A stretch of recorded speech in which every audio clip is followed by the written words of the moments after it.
What have I done? Why are you doing this to me? Why do you hate me? If you carry on saying that you don't believe in Islam, I don't know if you can remain in the family. If we were back in Pakistan or Bangladesh, you wouldn't have changed. Please come back. Please just try it. I'm not sure what's wrong with you. There are a billion Muslims out there, so are you saying they're all wrong and you're all right? Don't you know that you're going to burn forever in hell?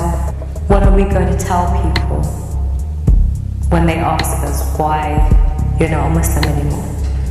You know you'd be killed in an Islamic country, right?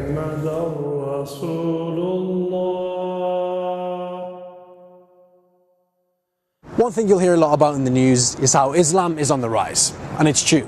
The UK's Muslim population has almost doubled in the past 10 years. But so has atheism.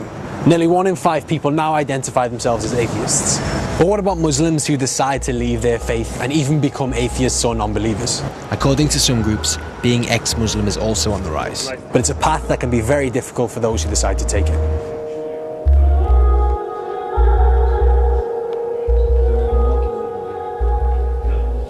I'm an ex-Muslim. Ex-Muslim is someone, most of the time, it's someone who has been brought up in the faith and then they've left. Are you from a religious family? Very, very religious family. Yeah, my parents were religious. They brought us up to be quite strict Muslims who follow most of the rules. This is Tawsif, which isn't his real name as he wants to remain anonymous. He's yet to come out properly to anybody as an ex-Muslim, and says he can't as he risks hurting his family and, even worse, losing his wife. I'm married to someone who is really quite religious. If she was being honest, she was living with someone who would not only never be going to heaven himself, he would be keeping her out. Does she look at you and think of you as a potential obstacle to getting to heaven? Definitely, yeah, definitely. She looks at me. It's difficult sometimes because she doesn't make it clear to me anymore that she loves me, mainly because of this faith thing. Do you think you'll ever come out? No, I don't think I will ever come out, no.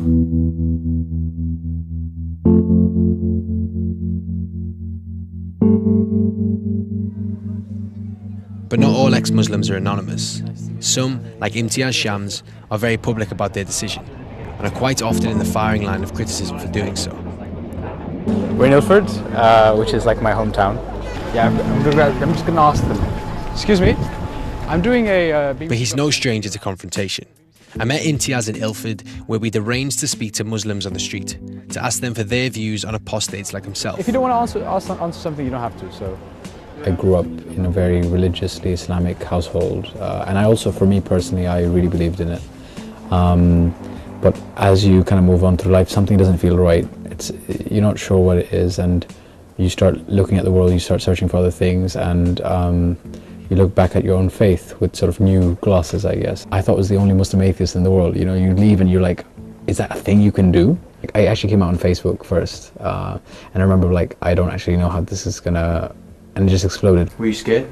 Oh, that time, yeah, I was scared, and I was completely scared of one thing, which is not of being hurt or not of any of that. It was that the people that I care for and the people, even the people that I haven't seen for years and years, just the rejection that you get multiplied by all of the people on my friends list or all of the people I know in my life. That was really scary. Yeah, I'm doing a documentary with BBC Two. It's about faith and belief and disbelief as well. Would you be interested in the 5-minute? Yeah. You get people who are completely disowned, you get people who get kicked out, you get people who need to get away because their families are so controlling. So you don't think that if a family has someone that left Islam, they can have a normal, loving relationship with it? Do you think they can or not? It's like a bomb shell. You can't compare how it is to almost anything else. You know, it's a bit like what being gay might have been, you know, back in the 70s with white British families. Mother and a dad and a father and their child used to be Muslim and then left. Do you think they can have a relationship? No, they will not. The same relationship with it was, the relationship will not. And it's something that is so alien, even in terms of thought processes, that most people don't think about it. And so when it does happen, it's it's almost treated sometimes worse than murder. But do you not think it's possible, or do you think they shouldn't? I think this is this will impossible. Imtiaz estimates that there are close to 10,000 ex-Muslims in London alone. He says that going public is the only way to help Muslim families deal with this increasing situation. There's not enough speakers out there. There's lots of young people out there who feel so alone out there. They feel like they're the only person, they're the only Muslim atheist in the world, they're the only person who left Islam, and that they're crazy for thinking so. If they tell their parents think you're crazy or you've been corrupted. The problem in Britain and the problem across the world is that we do have a more literalist interpretation of Islam, of which many scholars do say it should be death. But is that really what Islamic scholars would say? And does anybody really believe in the idea of death to apostates? I headed to Wolverhampton to speak to a man called Paul Salahuddin Armstrong, a Muslim sheikh who converted to Islam in 2001 and is now one of the heads of the Association of British Muslims. What does the Quran or the other hadith say to do when somebody decides to leave? Well, I cannot deny that there are some scholars out there who do believe in this old apostasy punishment. But the thing is, the most important verse, I would say, is in Surah Al-Kafirun, because it is saying that unto you your religion, and unto me my religion. I will not follow what you worship, and you will not follow what I worship. So unto you your way, and unto me mine. This is showing respect, even to the people you vehemently disagree with.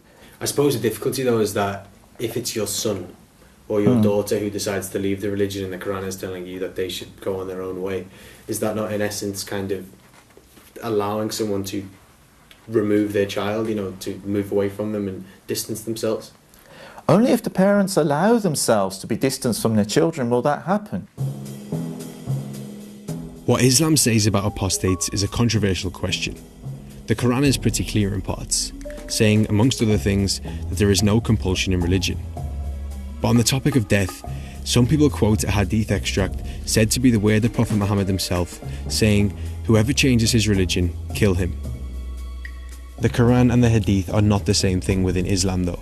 The Quran is the book of Allah within Islam. This is our revelation. The hadith are not a book of revelation. The hadith are a compilation of sayings that are contained within various books. There's about 6 of them within Sunni Islam. Hadith are not all divine in their source. Some of them were collected for reference purposes, and there was notes in these books that were written to say, be careful of this, we're not too sure if this is really accurate. I suppose partially, though, when you have a country like Saudi Arabia where being an apostate can be punishable by death, and that is a kind of very powerful country in the world, and it's a Muslim majority country, should people not then come out and say from the Muslim community that this is wrong? Well, lots of Muslim scholars actually do criticise Saudi Arabia, and some of them, the reality is their interpretations are backwards. Some of them are really not fit for purpose. Do you think there is a problem in Islam about how many people kind of see people who don't follow the religion or who don't believe? There are certainly some groups among Muslims who have some outdated views, outdated ideas on things, and some of it even medieval in perspective. But then again, you can't stop the fact that there are going to be some crazy people out there who are going to believe that. Those kind of interpretations of Islam permeate throughout India, throughout Pakistan, and they bleed over into this country. Some ex-Muslims argue that certain people in Islam are too quick to put the blame on other sections of the religion, and as a consequence, they hide away from acknowledging the problem of apostasy in the faith as a whole. How? He's a cute guy. Like Aliyah, an ex-Muslim who's friends with Imtiaz, who I met when the pair were filming a video about Ramadan for their YouTube channel. One of the sections in the video could be the food stuff and hydration. Yeah. Another section could be how to deal with the increased religiosity of people. There will be this bizarre thing where I'll see, spokespeople for Islam come on television, and they'll say, well, the saying about apostasy doesn't hold up, or we don't consider it to be true, or we don't follow it. Yet most of the rituals that Muslims follow in terms of how they pray or how they fast or how they draw on it from those books. So just to say that it's just a Wahhabi or a Salafi problem, it's not true. It sort of whitewashes what's going on. And when a Muslim scholar in certain contexts tries to say that apostasy shouldn't be punished by death, they themselves can put themselves into a dangerous situation, which may explain why not enough is being done for it. Ex-Muslims can be told, you're only doing this because you want to drink or have sex, you're doing this because you're being influenced by other people. If you do this, then I don't think that you can remain in the family. Ex-Muslims have been told that they'll have their inheritance cut out. They'll be threatened to not be able to see their siblings or their nieces or nephews. What do you want to see happen? What I would like to happen is for Muslims to first acknowledge that there is an issue going on, that there is a serious problem within the community, where I would like to see more imams, more religious spokespeople to actually work within the community to actually say no. If your child is an apostate, that is not a reason to disown them.